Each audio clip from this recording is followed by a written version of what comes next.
visiting other schools is when a student is trying to become like one with the furniture. We've all seen it, right? And you're like, why don't they want to be here? And so it's like, what about this place isn't safe for them? And that can be at lunchtime, that can be in a classroom, that could be, the kid that hides in the bathroom. Whatever that reason is, I look at safety in so many different ways. No time, no tools, big expectations.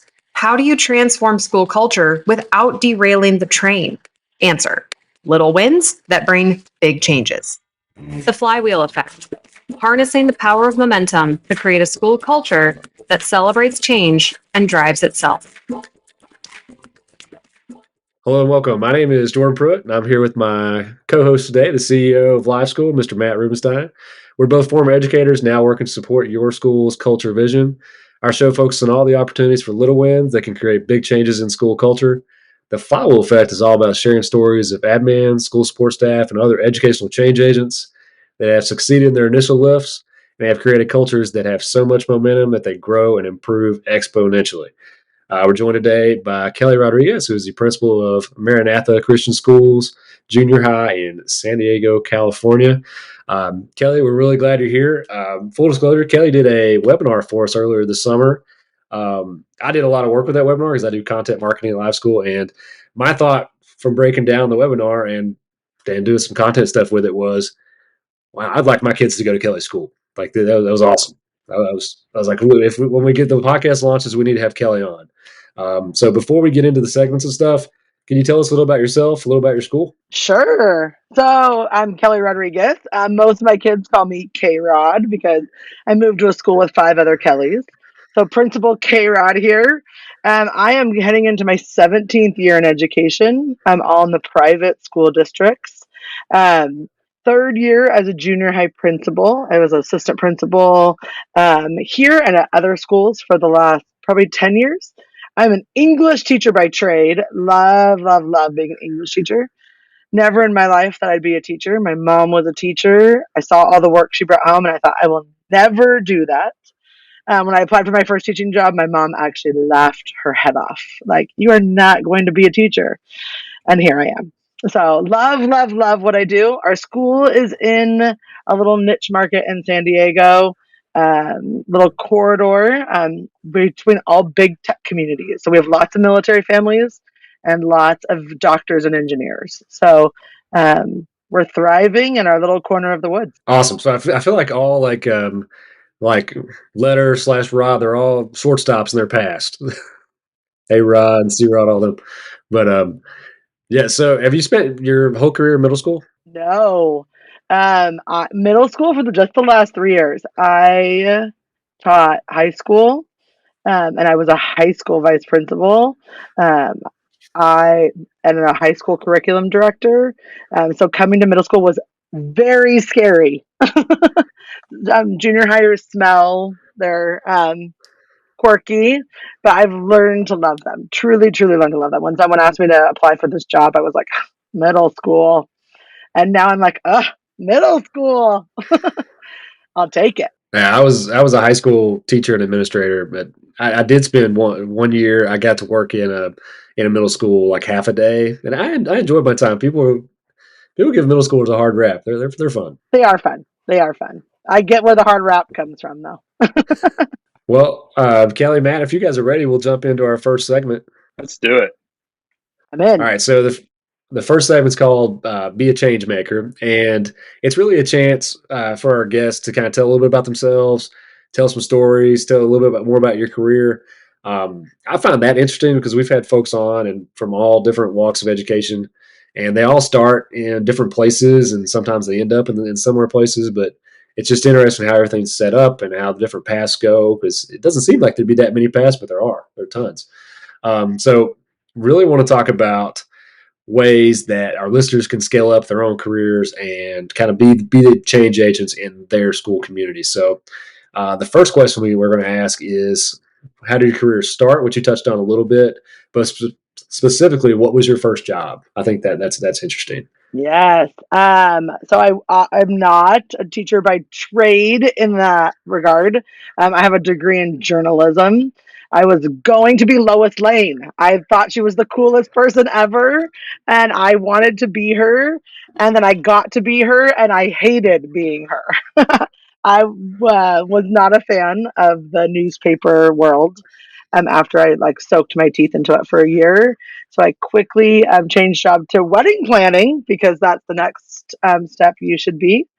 And during that job, I did that for a couple years. And during that job, actually, my former school that I went to my entire life called me. I had forgotten I had applied to be a sub. And they had called and said, "Do you want to apply? There's an English teacher position."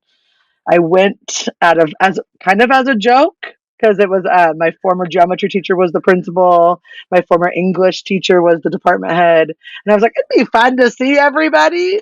And little did I know, 2 weeks later, I was teaching 10th grade honors English and AP Lit. So very quickly was I thrown into the classroom, and I never left. I still teach. It's something I love, love, love to do. English is still a passion of mine, and getting kids to love literature and read a book outside of technology is still something I want to do for the rest of my life. So something interesting there that's come up a few times is education as a second career.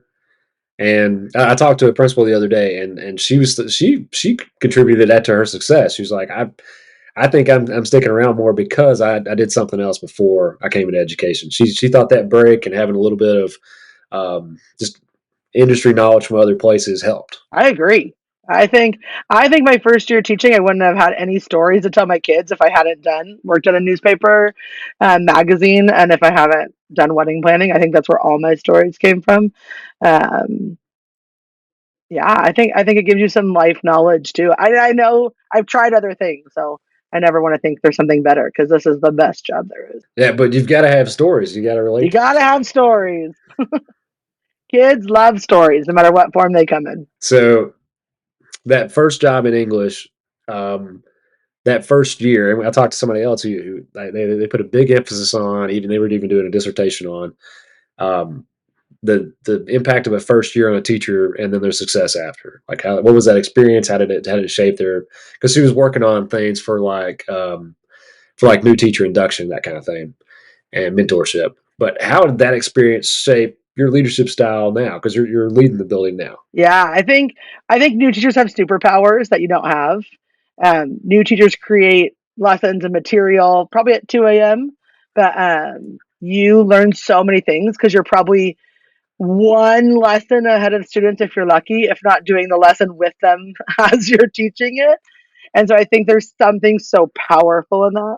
So even I had a parent ask me last night, "You ready for school next week?" And I was like, "I'm ready for today." Like, and I've taken that into my whole life. Like, I want the best product, and so I don't need to be ready for next Wednesday when school starts. Today, I need to be ready today for today. And so that is something I really learned. My mentor teacher, when I first started, always used the phrase, um, plan for the day, prepare for the moment. And I thought that I've taken that forever. So it's moment by moment because kids are changing and life is changing at a school so rapidly.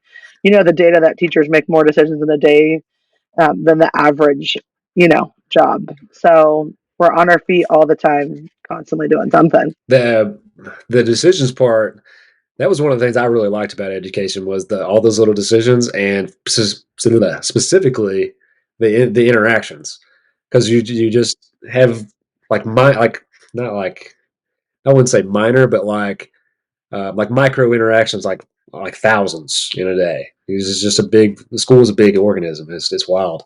One thing you mentioned there that I think is good to keep in mind for new teachers and new folks. There's a lot of new folks this year in schools.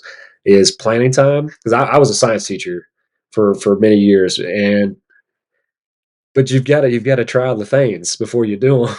So like I've been doing the labs by myself first, and You're like, I can suck an egg into a bottle. Let's watch it happen. yeah, but you don't want to try it the first time in front of an audience. Right? Performance anxiety. It's a real thing. um, so the next part of that, um, and this is kind of just of your experiences. What and we all kind of have. the lens of our school and the communities we worked in and the communities we've had impact on. But what sticks out to you through your experiences as indicators of good school culture? Because like the things that I would think of is like, oh, that's an indicator of things are going well. It may be different from the schools you've been in. Yeah. When I saw this question, I was like, wow. I really had a hard time. I think I always go back to safe, and safe looks different in so many ways, right? The thing I hate to see the most going on accreditation visits or just visiting other schools is when a student is trying to become like one with the furniture. We've all seen it, right? And you're like, why don't they want to be here? And so it's like, what about this place isn't safe for them? And that can be at lunchtime, that can be in a classroom, that could be, the kid that hides in the bathroom. Whatever that reason is, I look at safety in so many different ways. I think the privilege of working at the school that I went to the same school, K through 12, and then going back and working at that school. Um, I used to tell people I see ghosts, right? And I didn't really see ghosts, but you saw like I'd see kids sitting where I sat for lunch, and I'd see the baseball team leaving, and I remember my friends on the baseball team leaving, and so I was able to see this like like 2-dimensional layer of like what was happening at our school. And I was like, oh, what was different when I went here that makes this better? Or what was better when I was here that made this better?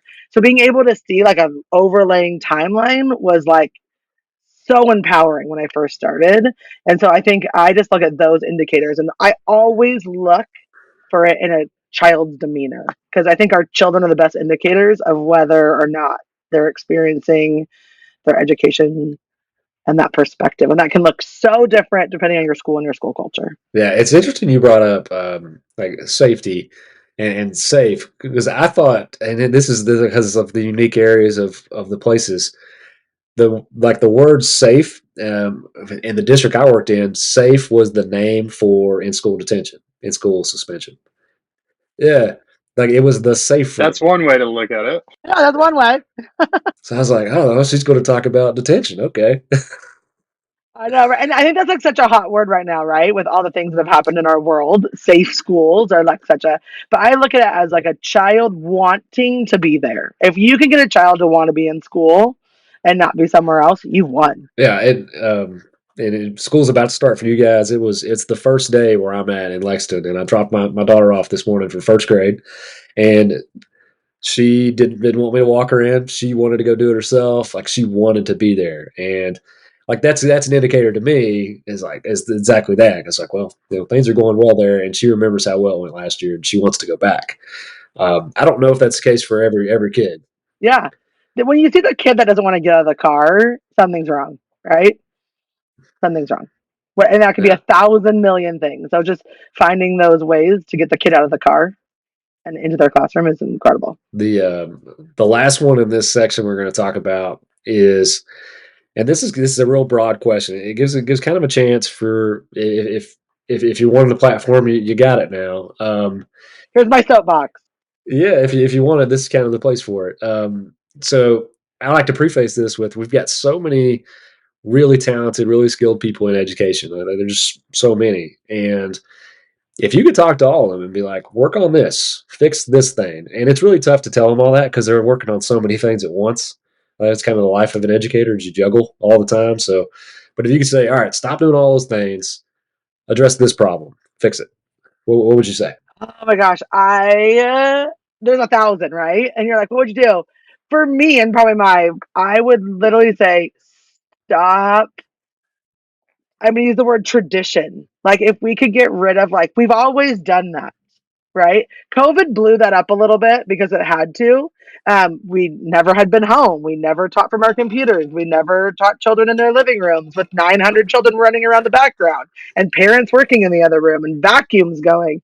But it's very easy to sink back into, but we've always. And so traditions of like the first football game and those things, you want to keep those, but those traditions. I always am like, when the old man puts his hands together and whittles his fingers, it's like, but it's tradition. It's like, but is it really? And is it effective? Right? There's structure and there's tradition. So finding structure for our kids, finding a place for them to be, teachers should be able to ebb and flow and move in and out of their rooms and change what they need to do. And that's within a structured environment. But if you put too much like tradition on them, we've always done it this way, we've always taught it this way, it's always been taught at this time, um, we really start to lose the value of teaching in the moment. And I think that's so big, right? Meeting kids where they're at right at that moment. That's such a powerful idea, Kelly, because there's so much changing today that if you're clinging to tradition, that's going to hold you back reaching kids. I'm really curious in your career, especially over the past few years, is there any specific traditional belief you see people clinging to that's like, okay, we really need to move beyond X? Yeah. I mean, it can be like really little things. Like I had a funny conversation about lockers the other day, and they're like, the kids don't lock their lockers. I'm like, so let something get stolen, they'll lock their locker, And that's so funny, but it's just and it's from the littlest thing to like, we always do this assembly in February. And you're like, why? Can we do it in the beginning of the school year? It'd be so powerful in the beginning of the school year. And they're like, but we do it in February. And you're like, oh, it's all those little things of just like, teachers are so creative, and sometimes even the most creative teachers get stuck in the we've always. The lockers thing is funny. So I worked in a building that had like had a really good camera system, and like that was, and I was the dean, and like I was in charge of discipline, and if like something happened, it was like, all right, Jordan, check the cameras, and I had my little iPad, and I'd check the cameras. After about like the 20th time you've done that, you're like, you know what? Maybe you should just lock it. Yeah, right. Right, and everyone has and it can be about anything, right? Drinking fountains or whatever, and it's getting everyone on that page of like, it's okay to break free. And I think we find a lot of people find comfort in tradition, you know. So I'm all for structure. I'm just tradition. I think sometimes we have to look and see the value in it. I think I'm right there with you because I'm a big structure guy, and I like having systems for things to fit in and improve. Um, and I like some traditional things too, but at the same time, tradition can be the enemy of innovation. Yeah, very much so. And I think there's schools that are rich in tradition, and those things should be kept, right? But it's like knowing that balance between, is this like a rich traditional thing? Like when you look at like a Notre Dame, like of course there's things like when you're singing a fight song or that, don't get rid of those things. Don't get rid of the event that all kids love, the welcome back to school dance, or like those are traditions that you keep. But when you're like, should we or should we not do cursive? Okay, let's have a good conversation and move forward. It's so interesting, Kelly, because what it sounds like is you're analyzing these traditions and figuring out like, okay, what are the kids into? And if the kids are into it and it helps bind your community together, okay. But if it's just we're too lazy to think about moving, the date of this event, get over it. We need to figure out what works. Yeah, I know people look at me and are like, here comes K Rod. She has something to tell me and she's gonna move it. And I'm like, ah. And sure enough, you do. Yeah, and sure enough, I probably did. So kind of tying both those together, and because like the business of school is teaching students, the traditions that the students feel connected to are probably the ones we need to hold on to. And you brought up Notre Dame, and like folks that haven't been there, I went there like last fall. I took some kids on a recruiting visit. I've coached football for a long time too, but I took them to Notre Dame. It's the first time I'd been, and I thought like, oh, it's going to be like alumni who do all the things. Now the kids love all those traditions there. So like those are things they should hold on to because that's their thing and that's what the kids like. But I could see, if it was just like the alumni thing, I don't think it would work. Yeah, I was with my ASB last night, our student government, and they've all junior high tradition is to have a kickoff of amazing night of fun. And someone's like, that name is lame. I'm like, well, we can change it. And someone's like, it's tradition. And I'm like, well, what's the tradition? The name or what you play? They play like glow in the dark dodgeball and this manhunt, and they get an ice cream bar, and it's like, welcome back to school. And they're like, the games. So it was so fun to listen to them be like, we're going to keep all the night the same, but we want to change it to our school's theme this year. We're going to have a swag neon night. I'm like, I love it. It's like you're still keeping the tradition of that we do the event, that the event is with the fun things that they like, but they're like, amazing night of fun. What a lame name. I'm like, change it. It's okay. We'll all survive. Kelly, just to make sure listeners catch that, so you actually have a student board that is helping you create these back to school events, getting kids pumped up. Can you just say a little more about that? That's pretty cool. This year we actually have 3. I used to do it with 1, and they were just really big. So this year I have 3. I have a student government of 8 kids, and they're in charge of all like school events. And they make the posters and stuff for that. And then I have we have a house system, so I have house leaders, and there's a house council, and then I have another group of kids that is in charge of all incoming students, and they're called our ECA board, and they're Eagle, so the Eagle community ambassadors. So all 3 were together last night planning our welcome back to school stuff. So everyone kind of has their role, and the more student buy-in and teacher buy-in, it'll work. That's how I've learned. Is I'm not doing this on my own. If you want to do it, I'm here behind you. You go do it. Yeah, I think in particular in schools, the best leaders tend to kind of guide change, not necessarily like declare it from up high. I'm a big fan of student voice stuff, and just because I think that tends to make things work. And if they're involved in the process, like they run with it, I think that's a big deal. Even when I was a PBIS coach, and like it's pretty common practice to have a student on a PBIS team, I think. But once we did that, it made a huge difference. Made a huge difference because they knew how things would be perceived and like what mattered. Yeah. Our house a staff leader last night, who's in charge of all our houses, was like, she had this really fun idea for the house kickoff, and they were like, no, that's dumb. And they came up with it. She's like, I'm just going with what they want to do. I'm like, they're the ones that are going to pull it off. And so I love that even our whole staff is like that. Like, okay, the kids want to do this. They're the ones that are going to lead it.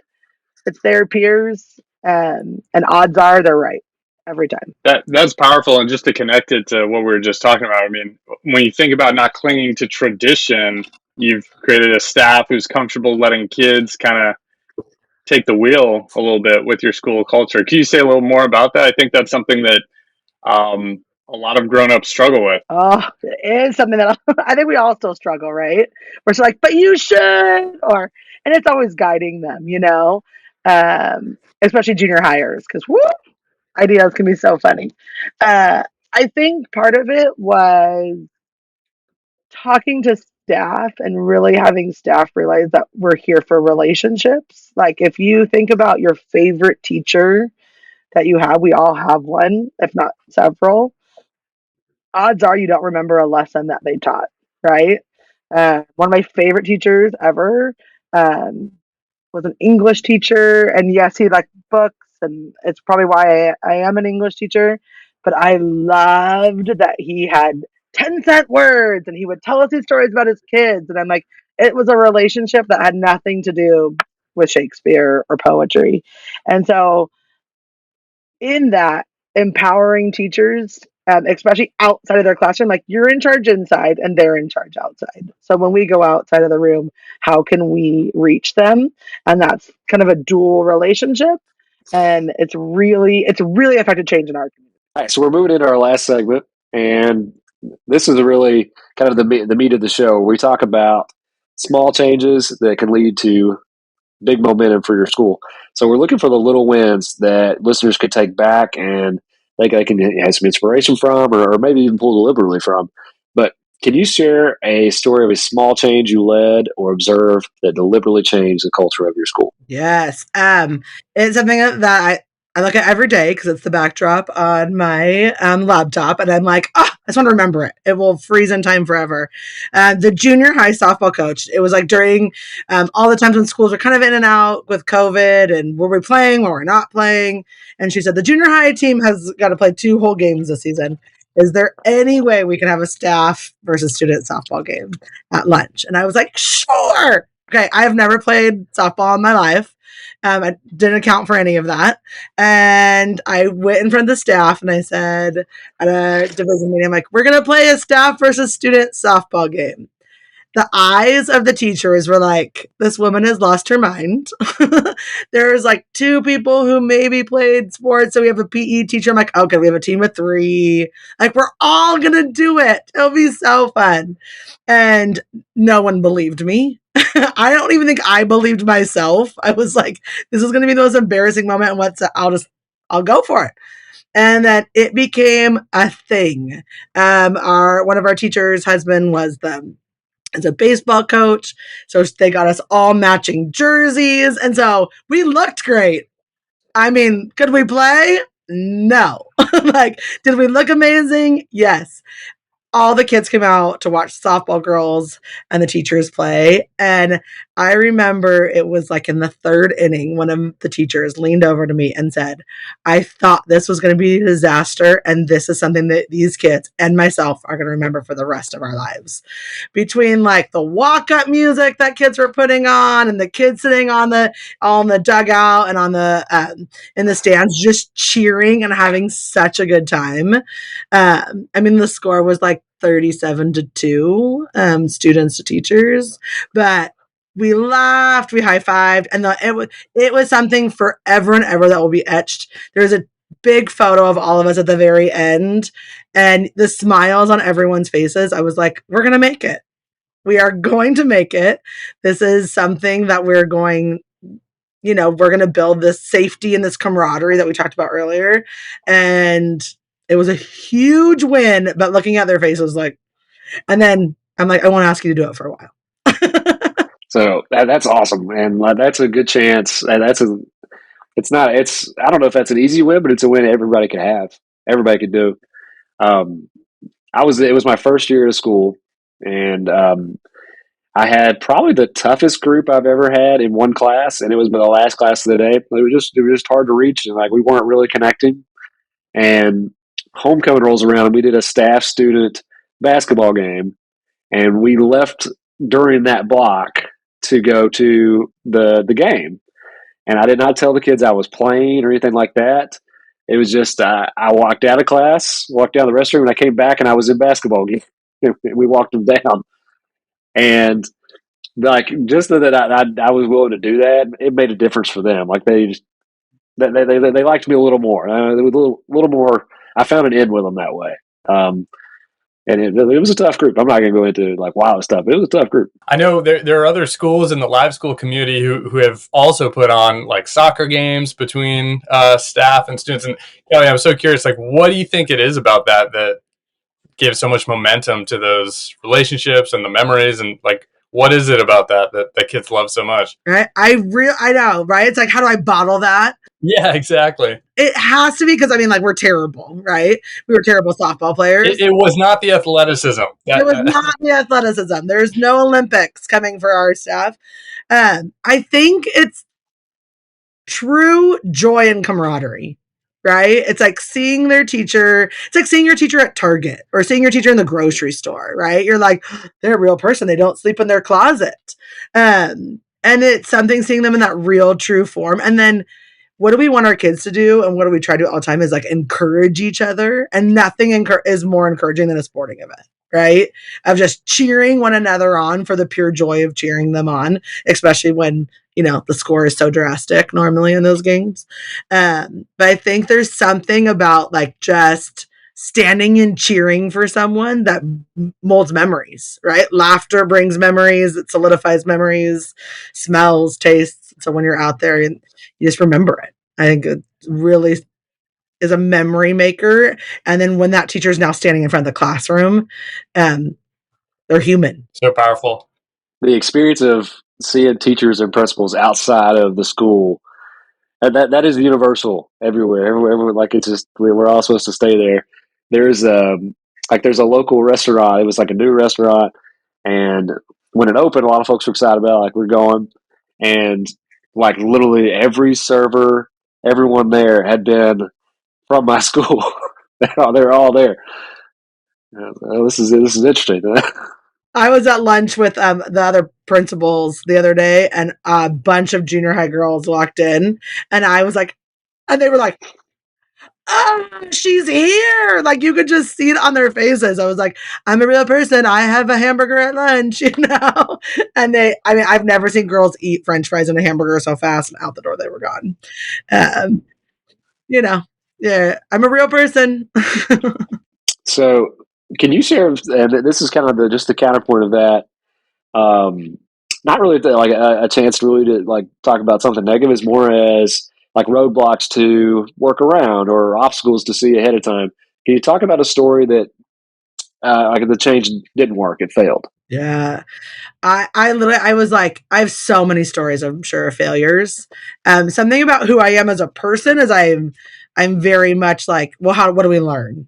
Right. I think that's probably the educator in me. Like, what do we learn from that failure? So I lump all of my failures into poor communication. Like every time, no matter what the story is, if it's like, I didn't send the email out, I told the teachers it was Tuesday and not Wednesday. I told students that they had something and I forgot to do it. Um, every time. I remember last year I told a student like we had a assembly where students got to write in questions, and she wrote one that just like broke my heart. And I didn't want to do it in front of everybody because they were still anonymous, but I didn't want to answer her question in front of everybody. And I said, I'm going to take you to lunch, and so I'm going to bring lunch on campus, and we're going to sit off to the side, and I'm going to answer your questions because I never want you to feel that way. And I honestly forgot. 3 months later, she's like, "Can we ever have that lunch?" And the heartbreak on her face, I was like, "Oh, yes, we can have that lunch." Right. And at any time we fail to communicate or we communicate and don't follow through, uh, that's a failure to me every time. So I'm always like, what can I learn from that? How can we change that? That's to our parents, that's to our students, that's to our teachers. Um, Communication is key, and clearly communicating that, right? Of what you expect and what you want. And if you say something, do it, no matter how busy. So, like, communication is something that I think a lot of folks sort of take for granted. Like, it's kind of tough, and like it's easy to like lose because, particularly in a larger school, you have a lot of different like channels to communicate with folks. Like, you can talk to the whole staff, but sometimes that's not real effective because like all staff emails don't always get read. Or you talk to like just the leadership group, but then whatever you say is going to be distributed in a way, you know. So like that's probably a growth for a lot of folks because sometimes it's not as easy as it seems. Oh, not at all. One of my goals for myself this year is to walk the hallways after school more.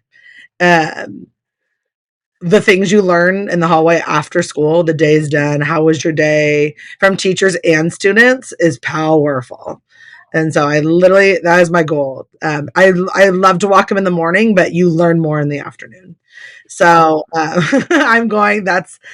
it's just a chance to like get real raw end of the day from both sides, teachers and students, and just see, and especially like maybe head them off at the pass before they head home, and just, you never want someone we've all gone to bed thinking of something for hours and hours that maybe wasn't true or could have been fixed in a second. So if you can have those conversations before they walk through those locker hall doors back to their homes, the world can maybe be a little bit of a better place for them to return to the next morning. And other industries, it might be the water cooler. But I think you're right. Yeah. That after school, like, kind of debrief that teachers tend to do is probably pretty powerful. Yeah. And they're doing it with or without you. So if you can be part of it, right? It's happening. And it's happening. And sometimes, especially with kids, like kids on kids, like sometimes it's always better if they have like a little mentor to stand by and guide them. This isn't the end of the world. I'm guessing, Kelly, when you're walking the halls, I mean, do you always like what you hear? And just curious, when you hear like tough feedback or a kid has an experience where you're like, what? Not in my school. How do you, how's that go down for K-Rod? I would say 50-50, right?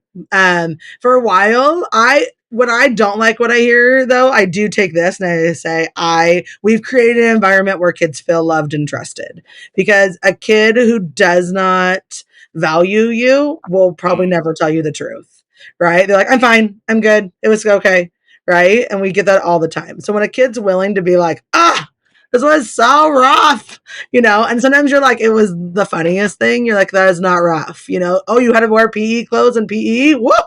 like, but then sometimes it was like, this test was really hard. And we walk them through, I've walked them through like how to go to the teacher respectfully. What do you say? Did you have a rough night? Is there something you can talk to them about? And just teaching them to self-advocate.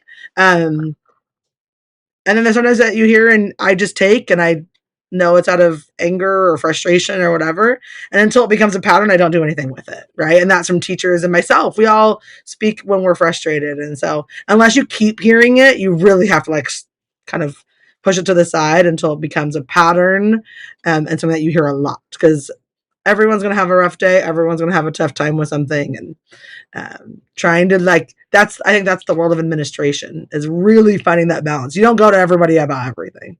You can't, and you shouldn't. No, and the fact that they feel comfortable coming to you, even if you don't like what you hear, is still a good sign. And like, that's good to keep in mind. And particularly when you're talking about kids, if they're coming to you and then telling you something that they didn't like or didn't appreciate, that like, that's feedback that's valuable. And even if it didn't feel real good. Yeah. And I think student feedback never feels good because they're not their word choice, right? You're like, ugh. But a student praise is the most powerful thing, right? When a student says they love something. So you have to just take that same mindset when they say they don't like something. And you really have to like put that in a spot and fight, sift it through and just decide what is the gold gem you're going to take from that. And then kind of be like, the rest of it is, adolescence, the day, who they are, whatever. But you really do have to find what they were trying to get at. And if you can take those away and you can build enough gold nuggets, you'll build a great program. They don't take the safe schools painted on like workplace norms and stuff. They just tell you. They are blunt, if nothing else, right? So last question, Kelly. And this one's about scaling and sustaining cultural changes. So how can a teacher or administrator or district worker, you can choose whatever role you'd like, initiate change that can be scaled outside of their position and outlive their position, if that makes sense. And the reason what I'm getting at with that question is the idea of turnover and like, leadership, leaders move, teachers move, or leaders move up to other places, and all those kind of things. It's important that the school, the great things they did in the school, can still carry on. You know what I mean?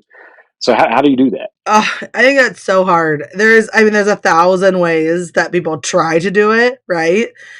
We've all gone a job or come to a school and gotten like the handbook of the person before you, and you're like, what do I do with this? And you take what you can, you leave what you want. But you're like, and it's trying to find out again, what are the things, those traditions, those structures that are necessary to keep the school going and what's not. And I think for me, I've truly found getting the most buy-in you can get, and that's from, and they're the hardest things to do: the parent surveys, the student surveys, the teacher surveys, the chats in the courtyard, going down around the lunch tables and talking to students, talking to teachers in their classrooms, having those one-on-one conversations, and really being like, well, what do you think? Should we not?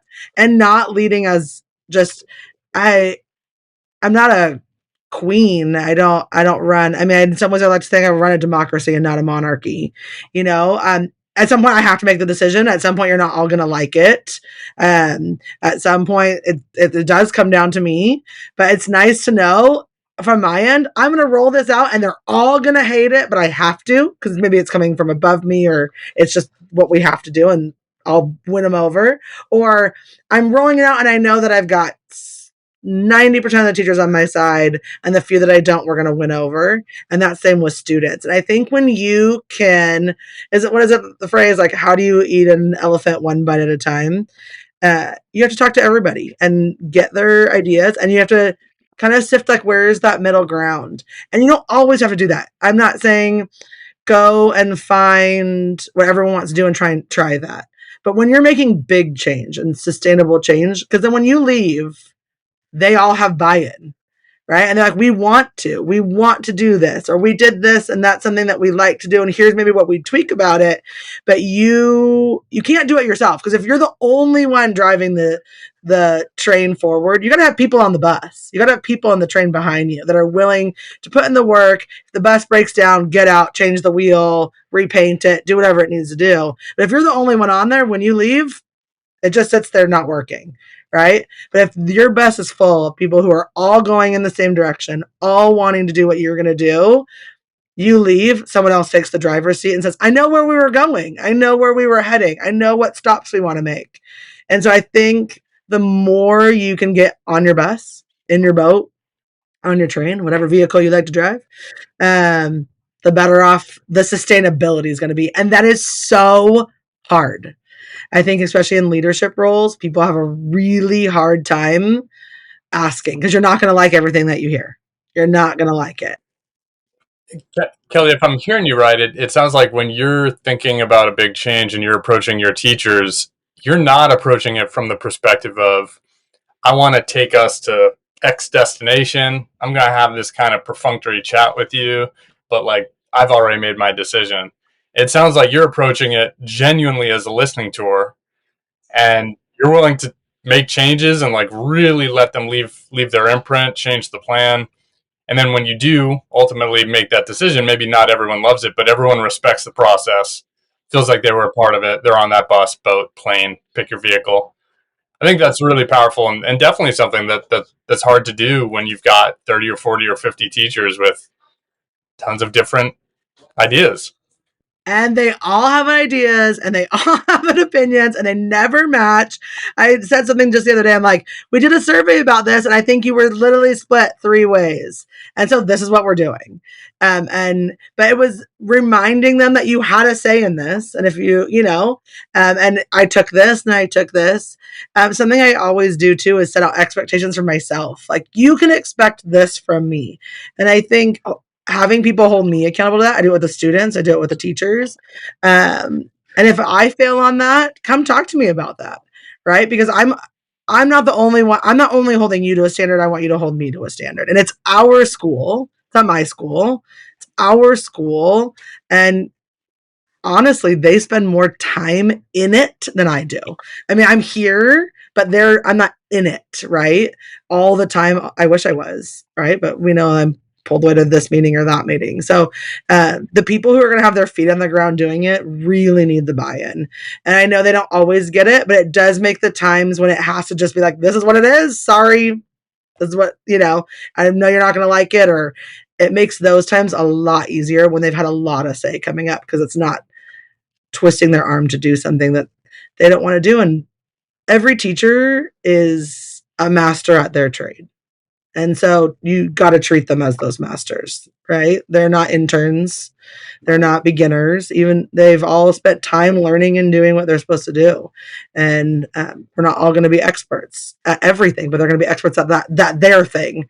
So getting all those perspectives and trying to mold it into something that can be taken forward when you leave and when you're there is the most sustainable way to. The key takeaway I took there was getting across that idea of it's our school, not my school. And if you succeed in that lift, I think a lot of it's possible. Really do. And it's important to know, who you're working with. I talk a lot about the cultural differences between schools, like within districts and in different places. But there's even like a micro version of that where the culture is different in this hallway than that hallway. And like that's a real thing. And then, like you said, they're split 3 ways. Like that's easily could be by grade level or by whatever. But knowing those folks and getting them to understand it's theirs as well. That's a big deal. Kelly, we know school's about to start, and thank you so much for giving us your time. And you're like a week out from first day, so this is hectic for you. We really appreciate you coming on. If folks want to find you on social media, how can they find you? I am, what? So I have to even look it up. I think I'm Senora. Oh, let me look. That sounds terrible. I should have known that. I am Senora _ K-Rod. So Senora like Mrs. in Spanish and then _ K-Rod. All right, Matt, you got anything before we go? No, just thanks, Kelly. And have a great school year. Wishing the best to your teachers and kids. Thank you. We're kicking off soon. We're really excited. The flywheel effect. harnessing the power of momentum to create a school culture that celebrates change and drives itself.